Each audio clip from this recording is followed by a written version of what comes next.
Hi everybody, you are listening to 31 Days of Horror, a series of blogs and podcasts where every day for 31 days from October the 1st till October the 31st, you will be taken on a ride through 31 film experiences unlike the typical list of movies that you come to expect from the Halloween season. 31 Days of Horror is officially sponsored by Infernal Imagery.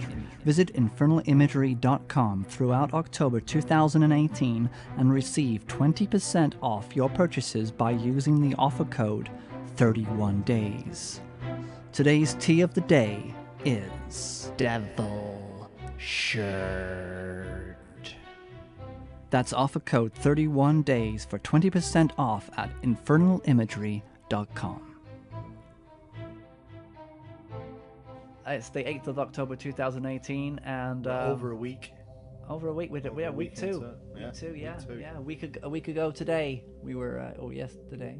If we'd done this right, we could have done a sports relief. Oh, man. Yeah. Who knew? Next year. Yeah, next year. Or Christmas. Yeah. Who knows? We could get some, 12 days of Christmas. Get some sweet money for those kids.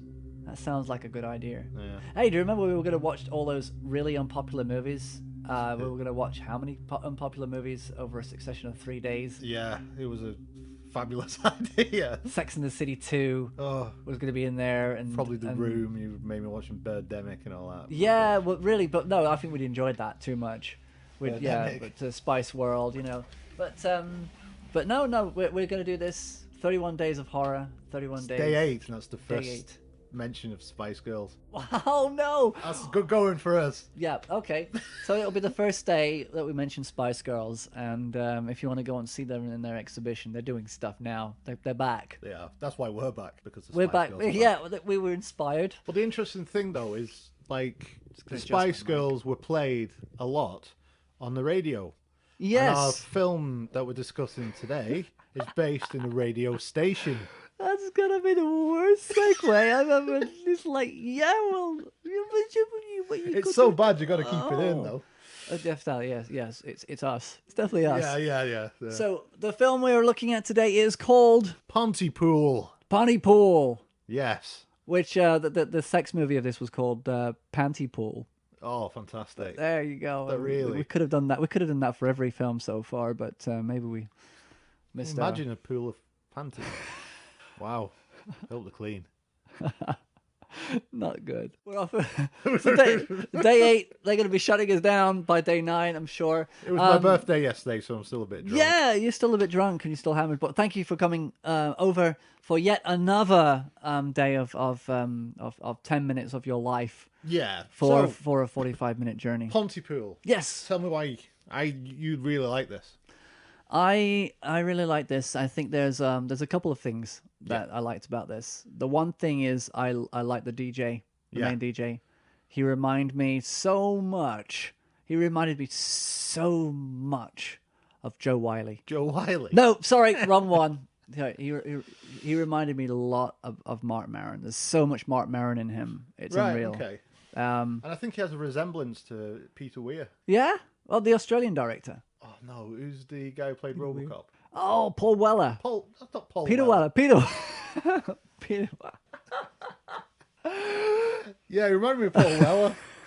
I was thinking, this guy's a mod. Oh, my God. Oh, my God. Yeah. I think it was, yeah. Well, anyway. It was Peter Weller. Peter Weller. Had to be Peter Weller. Okay. I'm sure. Yeah. Yeah, that's true. You just got to look in that sort of real low voice as well that he sort of has in his older age. Robocop thing going on. Yeah. Dead or alive, you're on the air. Yeah. That's good. Yeah. So that was the first thing that caught my eye. That caught my attention was him. Very good character. Very likable. Fun character. But then the idea of zombie apocalypse or viral apocalypse. Yeah. It had been done to death by the time I watched this, and I thought, well, this movie is not going to do anything. It's not going to add anything new. It's not going to do anything different. But it did. Yeah, it really did. It did, and it was at the same time when I've watched The Last of Us as well. Well, I say watched, played the game The Last of Us. Right. Yeah. And that also had a completely different take on it, and made it a little bit more about a virus of some kind.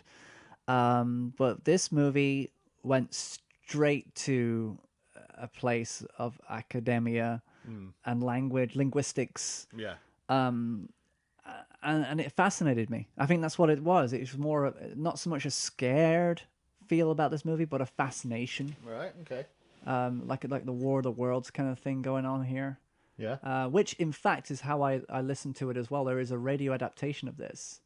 Wow. Really? There is, and it's pretty much they did exactly the same thing as they did with the War of the Worlds, where you're just listening to it, and it's from the point of view of being in the studio. You're just listening to the broadcast. Is the same actor? No. Unfortunately, Oh, it's different cast, but you can't really tell. Right. You Okay. can't really tell. I mean, it's really good. And I'm glad they did that because it felt right. It's the kind of film where you think, yeah, I'd like to have actually seen this or heard this as a radio drama.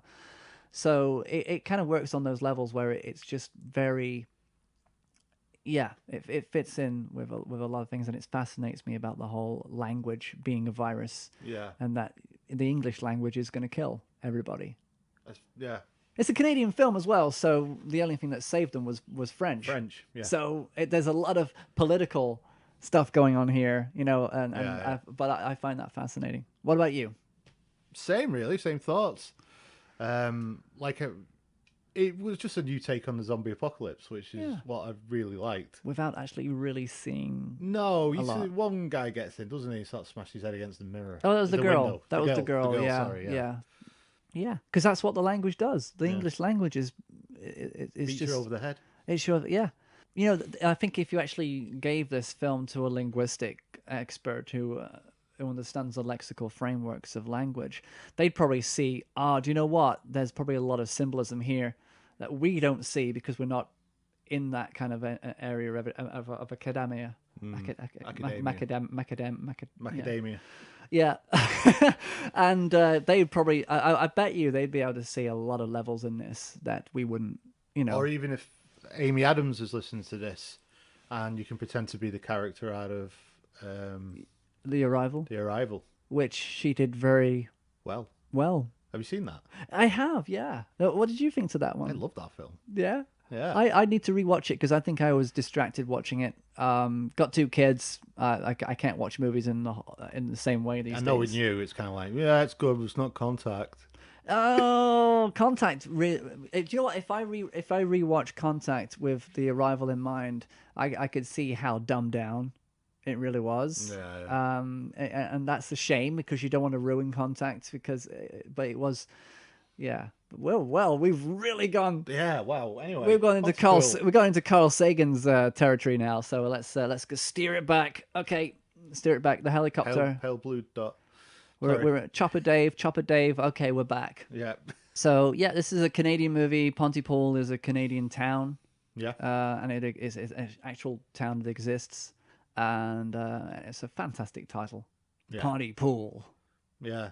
You got to say it with a punch. You can't just say Pontypool. You can say Pontypool. Do you want to go to Pontypool today? I think it's market day in Pontypool. Ooh. Quaint. So yeah, it's Pontypool, and everybody's really screwed. Apart from things aren't going well. But I find it amazing that they all get the answers for the solution in this radio station. That's the only thing that kind of makes me think, they needed a solution. They needed to end this movie with some sort of a wraparound story. Yeah. It just so happens that a language expert comes pouring in out from the cold in a radio station just to broadcast. Yeah, exactly. I guess he was. What else is he going to do? That's what he wanted to do anyway. I guess that was he probably heard the radio. Yeah. I thought these are the only people who are alive who are actually speaking sense still. Yeah. Unlike me when I'm on the radio. Yeah. Would you say it's a classic? Oh, I kind of want to, but it's again like when Stranger Calls it. I'd probably watch it when other things kind of influence me from watching it. Like when I listened to the radio broadcast, I had to rewatch it. Right. So I think it's a spur of the moment thing, but it's not a classic that I'd actually put in my list every single year. Yeah, I think I'd be the same. It's an alternative horror film. If you want to watch something that you haven't seen before, I recommend it for that purpose alone. Oh, absolutely. If you want a different take on that. If you're sick and tired of watching The Shining every year, come on, just watch Pontypool. God, Shining. Yeah, I mean, it's a great film. It's a lovely film. I love The Shining, but, you kind of, you need to broaden your horizons a bit. Watch a few alternative horror films that aren't necessarily going to be slashing, bloody, smash to pulp movies. This is about as alternative as yeah, really. it is. It's different. It's remarkably different, and it's done really, really well. Does it get under your skin? No, doesn't get under my skin. It kind of feels like there's a bit of a distance from the actual. You know that it's it's not necessarily going to make you feel like there's any peril at any time, really. Not much, no. No, not really. Is that because it's more of just interest? Was it a radio play before it was a film? I actually do not know the answer to that. Maybe I can find out. Because I would imagine it plays like it is. It plays like a play. Yeah. You know what I mean? Because it doesn't really come out of the. Yeah, it does. It does play like a play, because you don't. It's designed in a way. It's a low budget film because they designed it so you didn't have to see swarms of people. Which I prefer. Which would you? Yeah, I think so. So World War Z, you prefer? Yeah, to imagine it, but I'd prefer to watch Pontypool than World War Z. Yeah. Yeah. It's more of a sci-fi. Yeah. Idea. I mean, the War of the Worlds with Tom Cruise was probably more of a horror than this one, because you actually saw a lot more. Yeah. Death.